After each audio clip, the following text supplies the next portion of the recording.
E hoje estudaremos a lição de número 12, datada do dia 24 de março de 2024.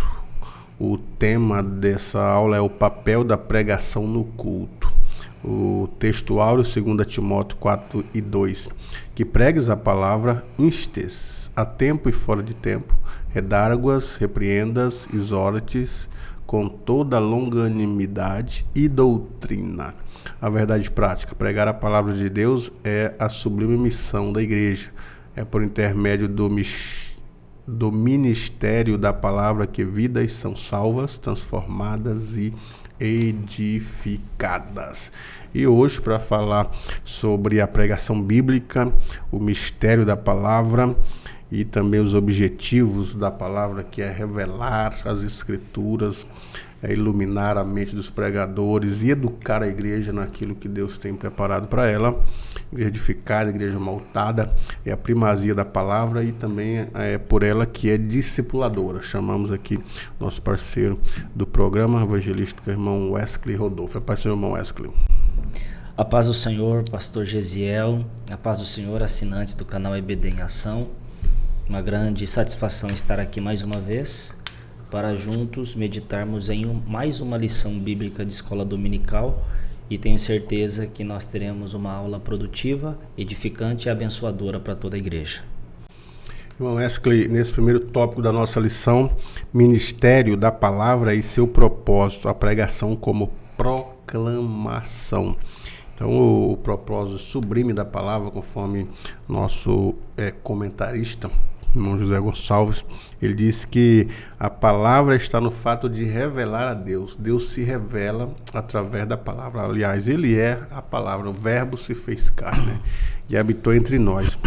Então, as escrituras, através da palavra, ela proclama a Deus, revela a Deus, né? Proclamar usando, assim, nesse sentido do texto aqui, no aspecto de trazer o conhecimento de Deus às pessoas, né? Porque o plano da salvação é através da palavra, é o propósito da salvação, o mistério da salvação, a igreja que o mistério foi revelado, tudo através da palavra de Deus, né? Exatamente. E tratando-se de proclamação e revelação, nós entendemos que um ser infinito, tal como é Deus, e nós, seres humanos, como seres muito finitos, muito limitados, para que Deus venha a ser conhecido de nós, ele precisa se revelar, né? Sim. E Deus, ele cuidou disso. Por exemplo, Paulo fala, o salmista também, acerca de como Deus ele pode ser revelado através da natureza, né? De como Deus pode ser, de alguma forma, indicado pelas obras que foram criadas e formadas. Os céus anunciam a glória de Deus e o firmamento, as obras de sua mão.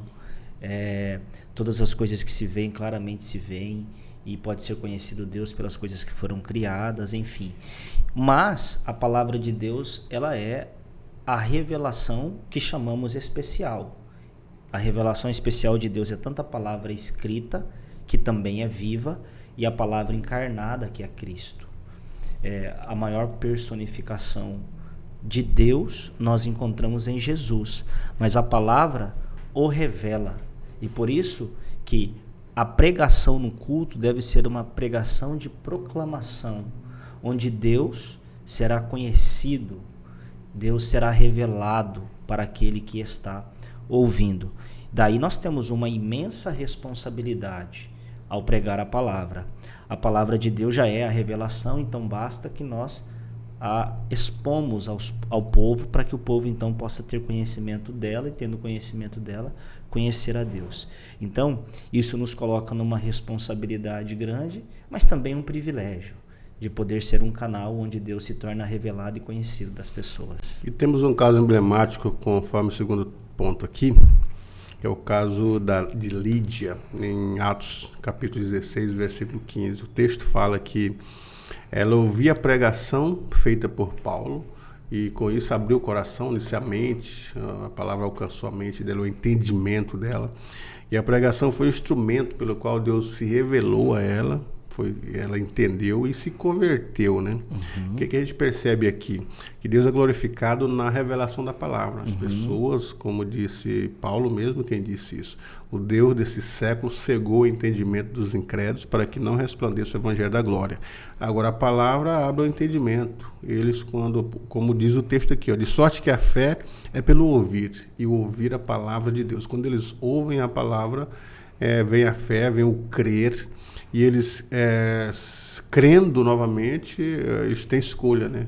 Pode escolher, e ela escolheu e se converteu e aceitou Jesus. Então, o que a gente pode ver? Que a exposição, que a proclamação, a pregação da palavra não é somente uma exposição de ideias, mas vai muito mais disso, vai muito mais do que um discurso inflamado, de uma conjunção de oratória, hermenêutica, retórica, mais do que isso, né? Exato. É um canal para onde Deus se revela para o coração endurecido, né? Exato. E aqui nós temos o fio condutor da pregação. Porque como o pastor José Gonçalves muito bem disse, o senhor falou aí com muita propriedade também, não é apenas uma exposição de ideias à palavra. A pregação da palavra, ela é, junto, claro, do Espírito Santo, algo que abre o coração do pecador, e aí nós entendemos, por exemplo, como nós esposamos, nós somos arminianos, e como arminiano que se preza, nós entendemos que quando o Espírito convence a pessoa, ele está também ali, de alguma forma libertando o seu arbítrio para que a pessoa faça uma escolha. A graça preveniente. A graça preveniente, exatamente, para que a pessoa faça uma escolha. E, portanto, esse caso emblemático de Lídia é também nessa questão, porque quando a palavra foi pregada, ela creu. Quando a palavra foi pregada, ela pôde então entender que aquilo se tratava de uma verdade. Mas o ponto não é só saber que aquilo é verdade, é preciso crer naquilo. E é por isso que o papel da pregação é importante, porque ela gera fé no ouvinte. A fé vem pelo ouvir e o ouvir pela palavra de Deus. Ou seja, se nós estamos pregando a palavra de Deus e as pessoas que estão ouvindo tomam a decisão a partir da libertação do Espírito que o Espírito promove, isso vai gerar fé. Mas é importante dizer que se isso aqui não é um conjunto de ideias, não é apenas um convencimento da pessoa pela intelectualidade do nosso discurso. É pelo poder do Espírito Santo que isso acontece. A fé não é gerada pela expertise humana, mas pelo poder do Espírito Santo, que utiliza-se da palavra para isso, né? Paulo, quando escreve aos Efésios falando acerca da armadura, a palavra de Deus é a espada do Espírito. É a espada do Espírito que faz com que os nossos corações sejam abertos a fim de que possamos crer no Senhor. E esse terceiro ponto aqui, a pregação como instrução, além de revelar, além de ser algo que educa, né, ou que proclama, que transforma, a palavra também tem essa instrução. As pessoas que foram alcançadas pela proclamação da palavra precisam crescer e amadurecer no evangelho, ou seja, necessitam ser discipuladas e instruídas. E é significativo o fato de que no ministério de Jesus o ensino como um dos fundamentos está bem presente. O texto fala que ele percorria toda a Judéia, a Galiléia, ensinando nas sinagogas. No Sermão do Monte também ele ensinava os discípulos, como Paulo também parava para ensinar as igrejas, escrevia ensinando, de tal forma que Paulo diz assim que se alguém tivesse pretensão ministerial, que seria apto para ensinar, era uma das qualidades do ministro, né? Então tudo isso mostra a importância do ministério do ensino, ensinar, as pessoas crescem. As crianças, quando começam ali nos primeiros anos, começam no beabá, depois estão formando palavras, frases, daqui a pouco estão escrevendo, e é um crescimento intelectual. E na palavra também assim, a maturidade ela vem por isso. quando você vai aprendendo das coisas mais simples até as coisas mais fundamentais da fé cristã. Por isso que Paulo disse para uma igreja que ele não poderia ensinar um assunto ainda bem mais profundo, porque eles não saíam dos assuntos elementares, né? Eles só com leite, só posso dar o leite para você, não posso dar uma substância maior porque vocês não cresceram. Então a gente vê que o crescimento espiritual, a maturidade espiritual também está condicionada à aprendizagem. Por isso que Jesus mais ensinou do que pregou. E ele disse que uma das últimas palavras, ide ensinai as nações, ensinando a guardar tudo que vos tenho mandado. Perfeito. A pregação é uma maneira também de instrução. Algumas pessoas fazem distinção, né, entre ensinamento e pregação. Mas a pregação deve conter o ensinamento. Sim. A pregação nada mais é do que a exposição, a explicação da palavra de Deus, né? Ler o texto, explicar o texto e aplicar o texto. Né? Então isso é pregação, que também é o ensino da palavra de Deus. Então a pregação deve ser utilizada com o propósito de instruir, sim, aqueles que estão tendo contato com a palavra. E daí nós entendemos, uma pregação só, ela não consegue salvar ou instruir a pessoa por completo. E aí tem aquela questão da continuidade. E é por isso que é importante que nós preguemos ou fazemos exposições da maneira expositiva da palavra, para que as pessoas possam crescer, tanto no conhecimento de Deus, entendendo o texto dentro do seu contexto, para que aí ela possa ser instruída em todo o conselho de Deus. Então, a pregação, ela é um meio de instrução. Jesus, como pregador, ele sempre estava ensinando. Ele mais ensinou do que pregou. Mais ensinou do que pregou. Paulo ensinava a todo tempo, a todo momento, por cartas, como o senhor disse. E uma carta de Paulo nada mais é do que um sermão, uma pregação, um ensinamento. Quando a gente lê as cartas, inclusive, nós não podemos, por exemplo, ler ela aqui. Alguém já disse que a melhor maneira de se ler carta não é ler um capítulo hoje e outro amanhã. Porque a gente não faz isso com uma pregação, né? Vou ouvir até essa parte aqui da pregação, depois eu ouço ela de novo. Não, a pregação ela é contínua. E uma carta também é. E se é assim, a gente então percebe. Quanta instrução e conselhos de Deus nós temos em uma carta, é o que nós deveremos ter também nas pregações. Nas pregações, maravilha.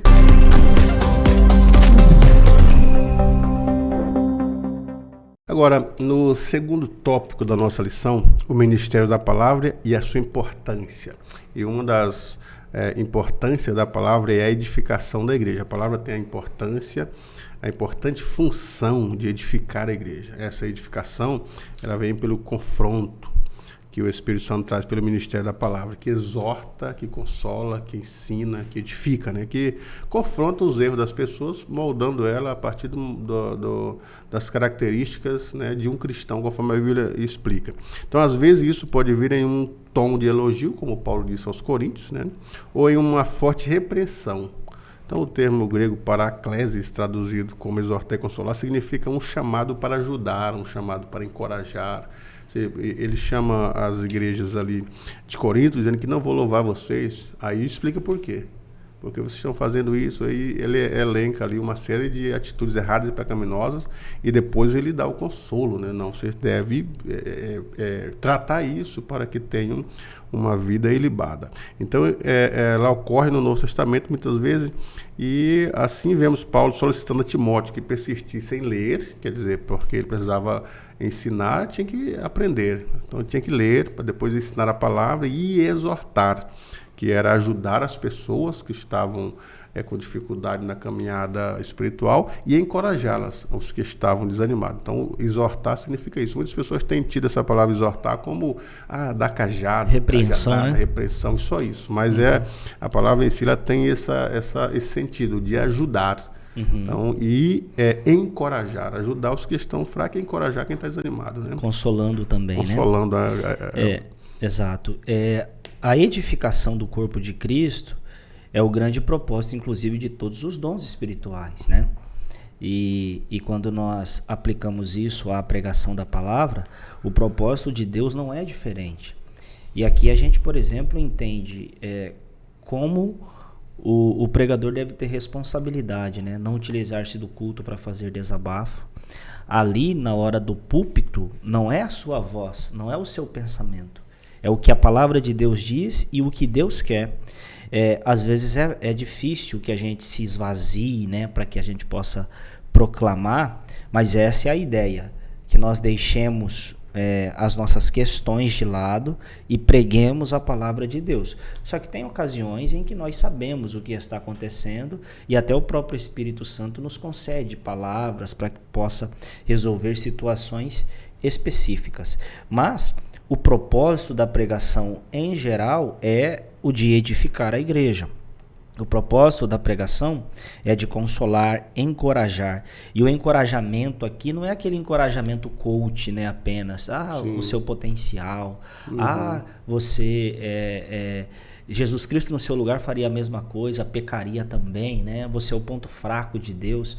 Não é esse tipo de encorajamento.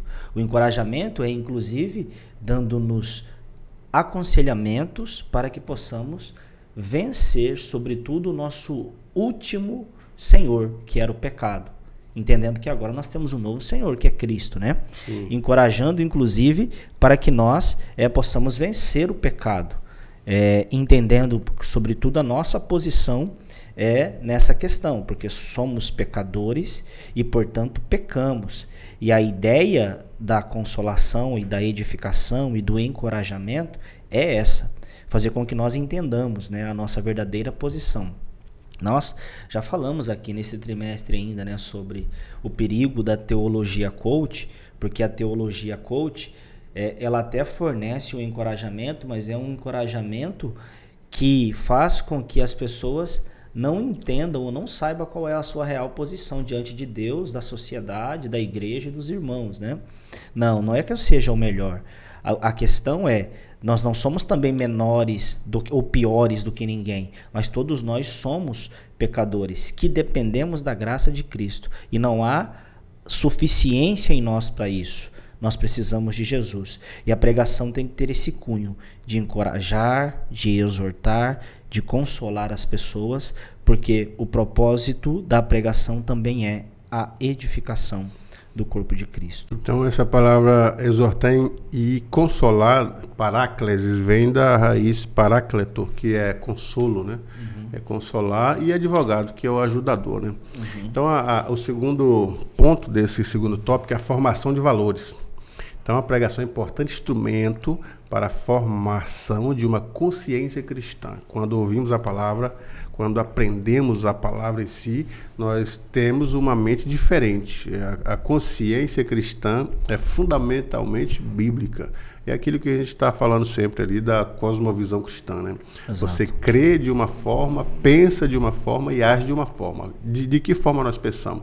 De acordo com os princípios bíblicos. A vida e tudo que está em volta na sociedade é o nosso pensamento de acordo com a Bíblia, ou a partir dela. E a nossa crença também a partir dela. E a ação também a partir dela. Isso é um conjunto de visões que é chamado de cosmovisão. A visão de mundo, uma visão que seja diferente a da cultura secular. Que a da cultura secular, essa visão, ela se mostra hostil, né, diferente ao povo de Deus. Do contrário, nós não seremos capazes de resistir à inversão de valores que estamos tendo aí, está disseminada nas igrejas diferentes, nos colégios, na ciência, na economia, em todos os projetos. Então, a visão que nós temos, a nossa formação de valores é a partir da Bíblia. Então, a vida em sociedade, economia, casamento, namoro, trabalho, tudo a partir da visão bíblica. Então, a pregação da palavra, e o ensino dela é um instrumento fundamental para a formação da visão bíblica cristã, né? Caráter cristão. Perfeito. E mais uma vez aqui nós vemos a ideia da formação da mente de Cristo em nós, né? O senhor muito bem disse aí da cosmovisão cristã, que nada mais é nós enxergarmos o mundo com a visão de Cristo, com a visão bíblica, ou com a mente de Cristo. E, portanto, a pregação ela deve ter esse propósito também de gerar valores, sobretudo valores do reino de Deus, porque a questão de valores ela pode ser relativa também, né? Sim. O que é valoroso para mim pode não ser para o senhor, mas aqui nós não estamos falando de valores pessoais e relativos. São valores absolutos do reino de Deus, que nós só os conhecemos a partir da palavra.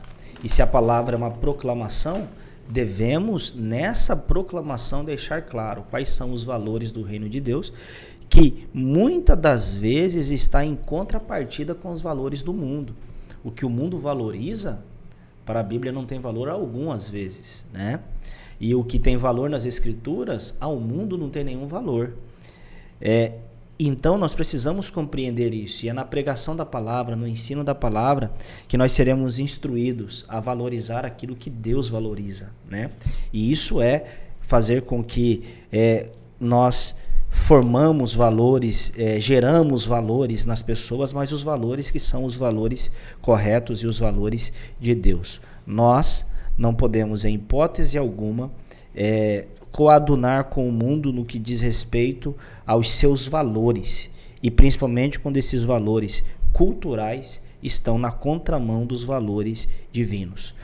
E a pregação da palavra, ela tem esse poder, porque às vezes, muitas vezes, e aí entra o papel também do encorajamento e do consolo, que a gente já falou no ponto passado, porque às vezes grande parte da tristeza de um cristão é por conceitos e coisas ou valores que o mundo deu, ou seja, não é nem por algo que de fato tem algum valor para o reino de Deus, mas é o que é valoroso lá fora, entendeu? E é por isso que a pregação da palavra vai fazer com que nós tenhamos uma visão de mundo com a qual nós teremos os valores do reino. E não é só saber também, é crer nisso, para que a gente possa então nos alegrar em Deus, tendo ou não, possuindo ou não, tal como Paulo escreve aos Filipenses. Eu aprendi a contentar-me com o que eu tenho. Sei estar abatido, sei ter fartura, sei também padecer necessidades, mas em todas essas coisas, ele diz que ele podia em Cristo, né? Posso todas as coisas naquele que me fortalece. Não é que ele poderia tudo, né? Eu posso saltar muralhas, pular Jericó, enfim, não. O que ele pode? Ele pode passar por tudo isso e mesmo assim não se corromper ou não perder a sua fé. Por quê? Porque ele então tem uma visão de Deus. Ele sabe quais são as coisas que Deus valoriza. Deus não valoriza matéria, Deus não valoriza algo que seja material. Não significa que isso não é importante, mas isso na cadeia de valores para o reino dos céus está lá embaixo. O que está em cima são as nossas condições espirituais e por elas nós devemos primar. Maravilha, e ainda nesse terceiro ponto, segundo tópico, resistindo diante de uma cultura sem Deus. Então, desde a época de Jesus, que ele chama geração perversa, geração incrédula, Pedro também exortou seus ouvintes a salvar-se da geração perversa, como Paulo também, ele fala que havia, Demas havia mais amado aquela presente era e o abandonou. Os crentes de Roma a não se conformarem com a presente era. Nas duas últimas referências, a palavra grega aion, né? Aparece a palavra aion, traduzido como era, ou século, o Deus desse século, segundo o entendimento dos incrédulos, que é uma referência clara a uma cultura sem Deus. Então, quando aparece a geração perversa, ou a era, né? O Deus desse século, ou amando essa era, amando o presente, ou o mundo, porque as palavras mundo na Bíblia ela tem pelo menos 3 significados. Uma significando o mundo humano, que Deus amou ele; outra significando o mundo planeta, que Deus criou, do Senhor e a terra, a sua plenitude, do mundo e os que nele habitam; e o mundo sistema, que às vezes vem traduzido por ela, por século, por geração perversa, o Deus desse século, que é o mundo sistema, não é mesmo o mundo, nem o que no mundo há. E esse mundo é uma geração cuja cultura ela é contra Deus, né? Eu tenho um livro chamado Contra a Cultura, né? Já viu isso? Contra a cultura. Mostrando que a cultura do mundo, a cultura familiar, a cultura religiosa, a cultura política, econômica, etc., elas estão corrompidas, uma cultura sem Deus, né? A cultura social com seus costumes que vai que chocam com os princípios que Deus criou, né? Exato. Então, por isso que ele está falando que as pessoas não devem amar essa era ou esse século ou viver de acordo com essa geração perversa. Mas, como disse Paulo, a igreja é como astros no mundo, colocado para iluminar e ser diferente nesse caso, uma contracultura com esse povo, né? Tem até um autor cristão que diz que é ser um contracultura hoje. Ser um contracultura hoje é você ser um cristão, amar a sua família, os seus filhos e viver uma vida isento dos pecados de moralidade sexual. Isso é ser contracultura hoje, né? Sim. Por quê? Porque a nossa cultura promove esse tipo de ideia, ideologia de gênero, imoralidades sexuais. A indústria cinematográfica, por exemplo, com os seus muitos filmes, séries, novelas, sempre promovendo essas questões que são completamente opostas, diametralmente opostas à palavra de Deus. Então, ser contra a cultura hoje seria ser um cristão que faz a vontade de Deus, que entende qual é essa vontade e anda de acordo. Ou seja, isso para o nosso tempo é até ser um revolucionário, alguém já disse. Por quê? Porque vai de encontro com a nossa cultura. Manifestar fé, por exemplo, em alguns lugares tido como algo desprezível, e tudo isso é algo que está completamente distante, desassociado dos parâmetros que Deus quer para nós enquanto os seus servos. Então, nós estamos diante de uma cultura sem Deus. E é tudo isso que o sistema mundano promove. O sistema mundano, eles abandonaram a Deus, na verdade substituíram Deus por outras coisas, né? Porque os argumentos deles são igualmente religiosos também. Na verdade, o que eles querem não é uma religião sem Deus. Eles querem um cristianismo sem Cristo, eles querem uma cruz, ou um Cristo sem cruz, né? Então, por quê? Porque essa ideia para o mundo e para o nosso tempo, para a sociedade moderna de sofrimento, para uma sociedade hedonista, por exemplo, que a busca pelo prazer está na mais alta prateleira, né, da satisfação pessoal, vem o cristianismo com algo que promove sofrimento, mas que no sofrimento nós podemos de alguma forma nos edificar diante de Deus. Tudo isso é olhado com os olhos do mundo de uma forma completamente contrária àquilo que eles entendem como vida, como vitória, como vencedor e como propósito de vida. Mas nós que tememos, que servimos a Deus e que temos a palavra de Deus como nossa bússola, nós entendemos que não existe cristianismo sem cruz, portanto vamos sofrer.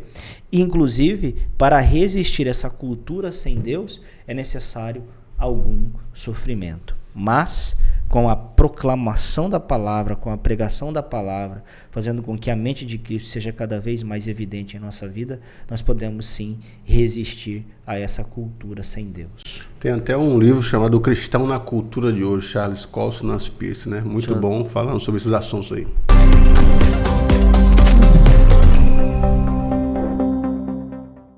E nesse terceiro e último tópico, o ministério da palavra e a sua fundamentação, que deve ser cristocêntrica.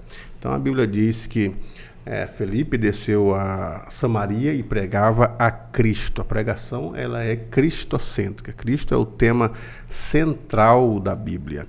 Então, quando nós vemos aqui na lição que assim o alvo da pregação é revelar a Cristo. Apolo, por exemplo, era conhecido por sua eloquência e capacidade de mostrar que Cristo prometido nas escrituras hebraicas era Jesus de Nazaré. Porque com grande veemência convencia publicamente os judeus, mostrando pelas escrituras que Jesus era o Cristo. Então, os métodos da pregação são importantes, mas o mais importante é o conteúdo, Cristo ser o tema central da Bíblia.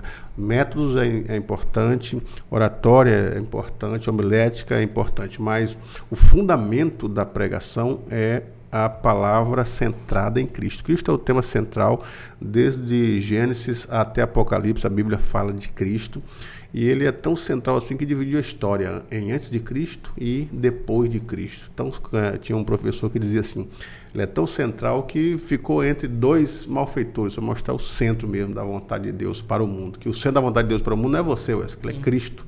É Cristo fazer a vontade do Pai em salvar as pessoas, né? Exatamente. E aonde estiver dos outros reunidos em meu nome, ele está também, né? O centro de tudo é Jesus Cristo. O Senhor Jesus, ele é o centro das Escrituras, né? Tudo que vem antes dele caminha para ele, e o que vem depois dele volta a ele. Volta né? a ele, E a pregação não pode ser diferente. Nós não podemos pregar um sermão todinho e não falar de Cristo. E Jesus não aparecer na mensagem. Não aparecer na mensagem. O próximo ponto é que tem que ser bíblico, né? E para ser bíblico tem que ser cristocêntrico. Tem que ser cristocêntrico. Né? Mas nós não podemos abrir mão de deixar de falar de Jesus. E vai até uma dica aqui, né? Os irmãos que geralmente pregam em textos, e não tem nenhum problema pregar em texto do Antigo Testamento. Jamais. O texto do Antigo Testamento é bíblico. Mas nós não podemos pregar o Antigo Testamento sem mostrar o que Cristo fez com aquele texto. Ou onde ele se cumpre em Cristo Jesus. Porque se Jesus é o centro e o fim das Escrituras, o fim no sentido de algo que caminha até chegar a ele é o endereço, a localização, nós não podemos seguir a viagem sem chegar até ele. Então, lá no Antigo Testamento, nós temos que chegar até Cristo. No Novo Testamento, revelar a Cristo. Nós não podemos utilizar-se de qualquer outra coisa, por exemplo, num sermão biográfico, quando a gente está falando de Abraão, de Isaac, Jacó, Moisés, nós podemos até falar o que Deus fez na vida deles, mas o centro da pregação não pode ser Moisés, não pode ser Abraão. O centro da pregação tem que ser o que Cristo fez, é Cristo Jesus. Então, ao pregar sermãos que sejam biográficos, é utilizar-se daquela biografia para revelar a Cristo e não de quem nós estamos falando, que no caso seja aquele personagem bíblico. Portanto, ao pregar, se Cristo é o centro das Escrituras, deve ser o centro também da nossa pregação. Se a palavra, a pregação deve ser cristocêntrica, deve ser bíblica também. É aqui que ele entra, que ele diz assim, nós vivemos em um mundo em que existem muitos pregadores, diversos pregadores, inclusive na internet. Mas o espaço virou modismo, né? Virou coach, principalmente agora, né? Além dos modismos, agora virou coach. O evangelho agora deixou de ser cristocêntrico, a mensagem bíblica. Eu li um livro do pastor Ezequiel Soares, lá pelos idos de 90, sobre evangelismo, onde ele começa explicando sobre a palavra evangelho, evangelho do grego. E evangelho significa boas novas. Aí ele questiona, mas quais são as novas? E novidade na época era dizer que a virgem, da virgem nasceria, né? Daria luz. Era impossível, quase que impossível isso. E depois a vida de Jesus, a vida dele foi um mistério, né? O nascimento, que foi diferente de todos os outros nascimentos, a vida, o ministério, o sofrimento, a morte e a ressurreição. São coisas novas e que totalmente diferente de qualquer outra vida humana. Então isso é novidade para o mundo. Então quando as pessoas elas deixam de pregar sobre a vida de Jesus, então elas não estão pregando o evangelho. É a história, como você diz, a história de Abraão, a história de Isaac. Se não falar de quem salvou Isaac, de quem chamou Abraão, é uma biografia de qualquer outro personagem bíblico, né? Exatamente. Ou de qualquer outro personagem extra-bíblico também, né? Também, né? Porque hoje tem muitos, né? Então, exatamente. Assim, e hoje as mensagens, principalmente dos coaches, que eles vêm com esse objetivo aí de ganhar seguidores, com a funcionalidade de se empenhar com o objetivo de finança, né? Ganhar dinheiro na renderização, na curtida, no like. Então, eles vêm com a mensagem de autoajuda, que você é vencedor, vitorioso. E, então, eles não confrontam o pecado da nação hoje, né? Como João Batista, né? Raça de víbora, mostra o pecado, mostra a frieza espiritual, mostra que as pessoas não querem ir na igreja, não querem ler, não querem orar, não querem jejuar, só querem ouvir algo bom. Então, não tem aquele confronto. Então, deixa de ser uma mensagem do protestantismo para ser uma mensagem de autoajuda, né? Simplesmente do ego, né? Conformismo, né? Exato. A pregação, ela deve ser bíblica, né? E nós chegamos no tempo em que a gente tem que explicar o óbvio. Porque se é pregação, pressupõe que ela tem que ser bíblica, né? Mas nós chegamos num ponto onde o óbvio tem que ser explicado. Porque a pregação não é apenas para utilizar-se de um versículo para expor as nossas ideias. A pregação, ela deve ser bíblica em todo o seu conteúdo. E, portanto, ao pregar a palavra, nós devemos ser balizados pelas Escrituras. Não é pela nossa forma de pensar.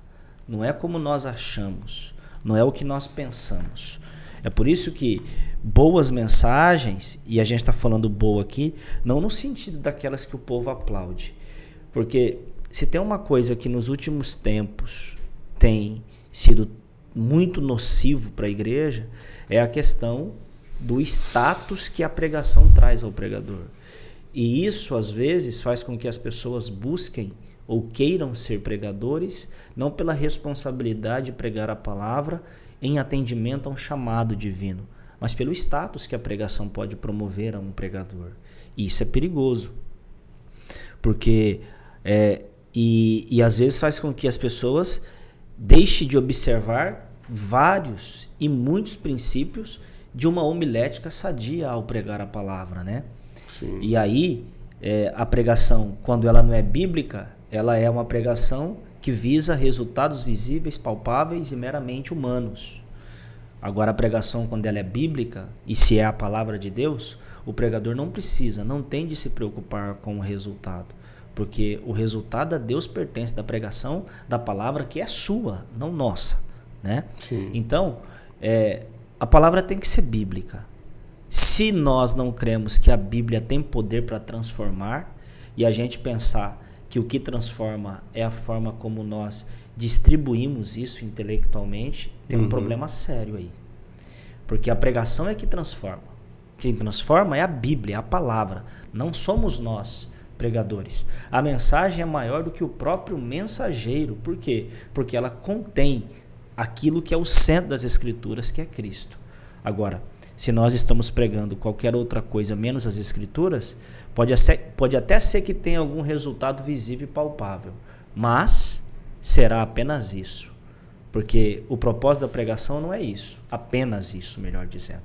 O propósito da pregação é transformar vidas, caráter, promover o caráter cristão, transformar vidas, tirar das trevas para levar até a luz. E isso nós não conseguimos fazer com mensagem de autoajuda, isso nós não conseguimos fazer apenas aumentando o nosso tom de voz, mudando o nosso timbre de voz. É preciso expor as Escrituras com simplicidade, falar acerca da morte, da ressurreição do Senhor, da sua encarnação, da sua glorificação e o que isso gera em nós. Isso é pregação bíblica. Maravilha, e assim nós encerramos esta lição sobre a pregação da palavra, mostrando que a mensagem deve ser genuína, deve ser bíblica, cristocêntrica, numa cultura cada vez mais hostil à fé cristã, e trazer as verdades do reino de Deus e a poderosa palavra que transforma. Deus e Cristo te abençoe nessa aula, professor e professora, e que os alunos cada dia sejam enriquecidos com o ensino da palavra de Deus. Deus abençoe, até a próxima aula. Até a próxima aula. E a próxima aula será o encerramento do trimestre, né? Não perca.